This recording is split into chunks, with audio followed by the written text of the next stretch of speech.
Şuşa Musiqili Dövlət Teatrında Söz Körpüsü layihəsi çərçivəsində xalq şairi Sabir Rüstəmxanlının 80 illik yubileyinə həsr olunmuş ədəbi bədii gecə keçirilib.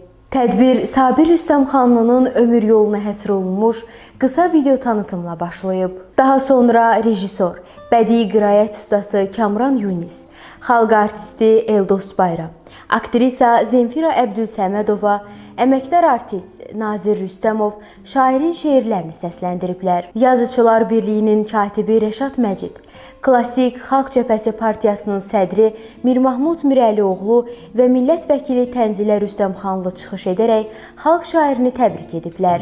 Bədii rəhbər və xoreoqraf Kəmalə Rəcəbovanın quruluşunda Azərbaycan ritmləri rəqs ansamblı Sabir Rüstəmxanlının sözlərinə yazılmış Zəfər nəğməsi mahnısı ilə rəqs kompozisiyası nümayiş etdirib.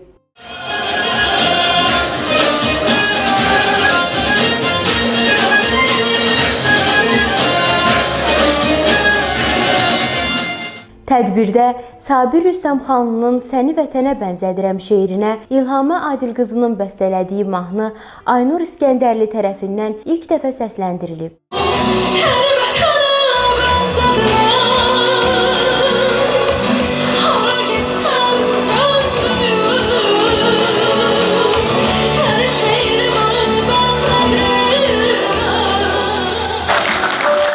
Daha sonra Şuşa Musiqili Dövlət Teatrının hazırladığı kompozisiya nümayiş etdirilib.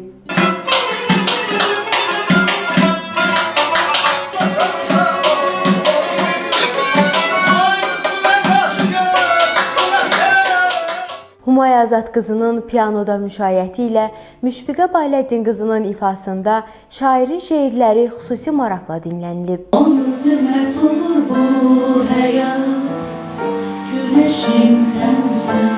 Tədbir zamanı xalq şairinin nəvələrinin səsləndirdiyi şeirlər yubilyarın özü üçün də xoş gözlənilməzlik olub. Daha sonra Sabir Rüstəmxanlı çıxış edərək hər kəsə minnətdarlığını bildirib. Birdən fikirləşirəm ki, 80 yaşa gəldik, 80 yaş əslində çoxdur.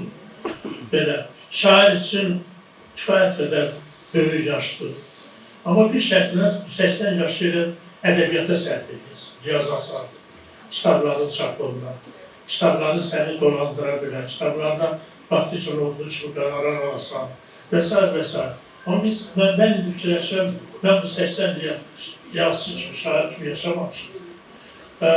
Mənim sürücülərimdən heç biri Bakının küçələrini mənim qədər tanımır.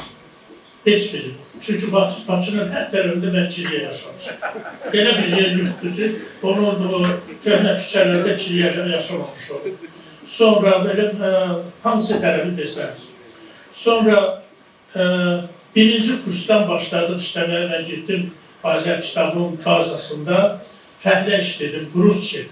Yəni kitab daşıyorduk, gəlirdi, belimizdə onu boşaldırdıq, yüküləyib, sonra düşləyirdi maşına, gedirdi rayonlara.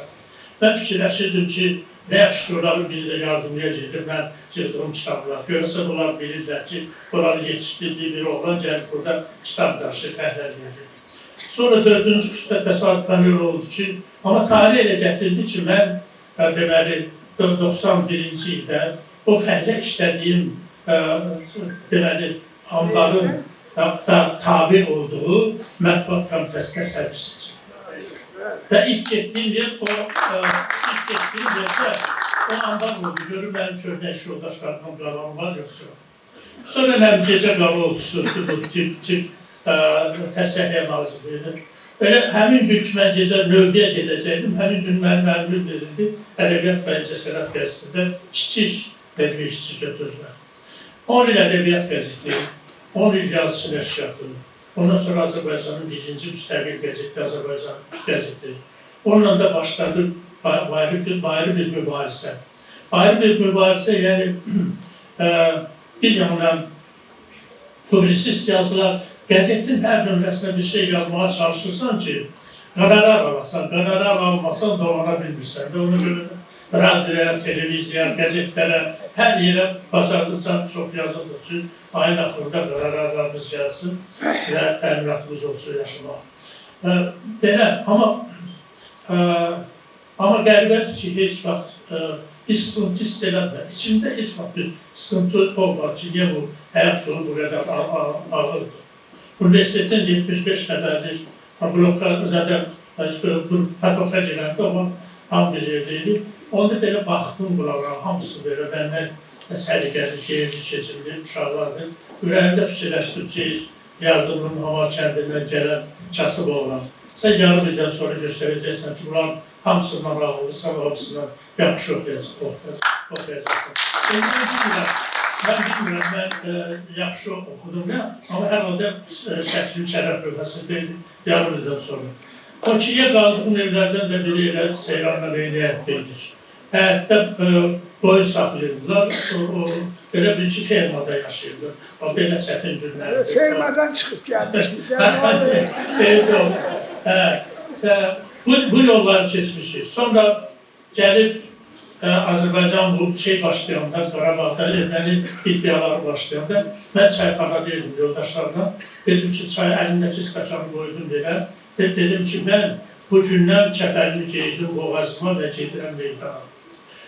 O meydana düşməyə qorxanların çoxu sonralar deməli, indi deyirlər ki, biz xalq hərəkatının ən faal üzvləriyik.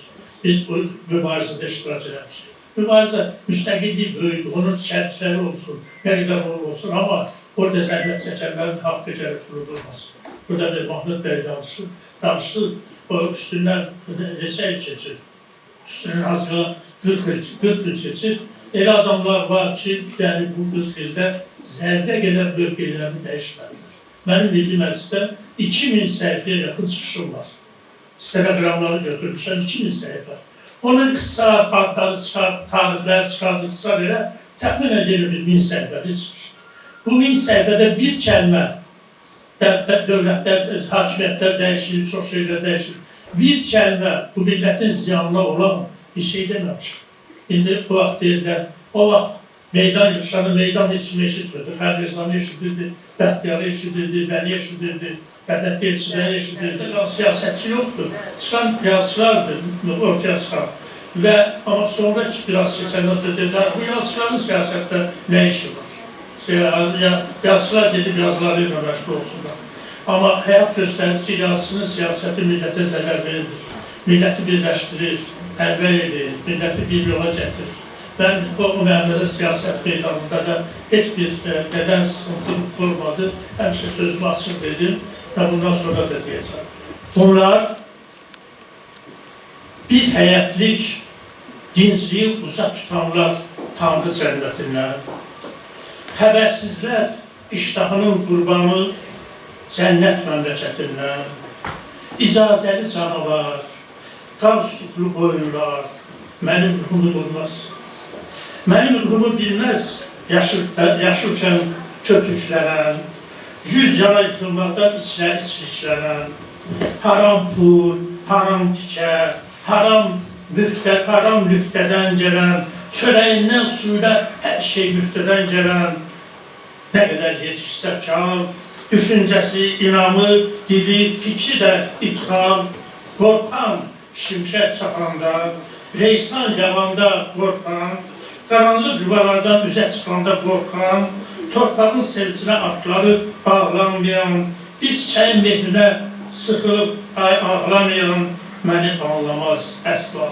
Bunlar əlimiz üstə düşmən əli qoyanlar, laylası, duasını minnətlə oxuyanlar, unudanlar 1000 illik yolun bizim dilini, dünyaya sığışmayan dərdimizin dilini, nə bilsin hardan gəlir, gözümüzə çökən qəm, bu göylərə bağlılıq, bu sərhədsiz düşüncə, Çindən Qobustanacan yazılı daşlarının toz basan güzgüsünü silib baxa bilməyən, Ərgənəkan eşqindən hər gün doğa bilməyən, hardan dursun içində yaşayan böyük ruh, hardan dursun nə demək bu didərkin, bu ulu, bu yorulmaz tüşru.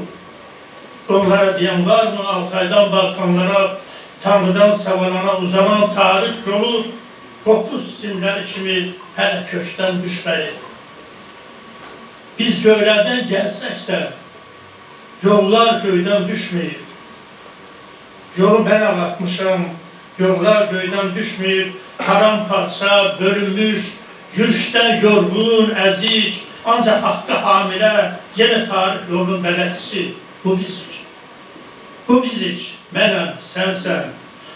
Bugün yorğun, cüstəsiz, sabah fırtına kimi dünya boyda sənsən.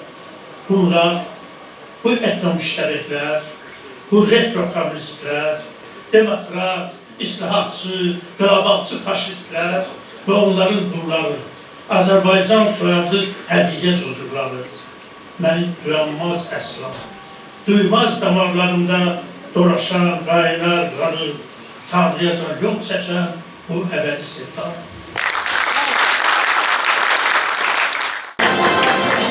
Tədbirin sonunda Türkün sarsılmaz gücü yarışının qalibləri mükafatlandırılıb.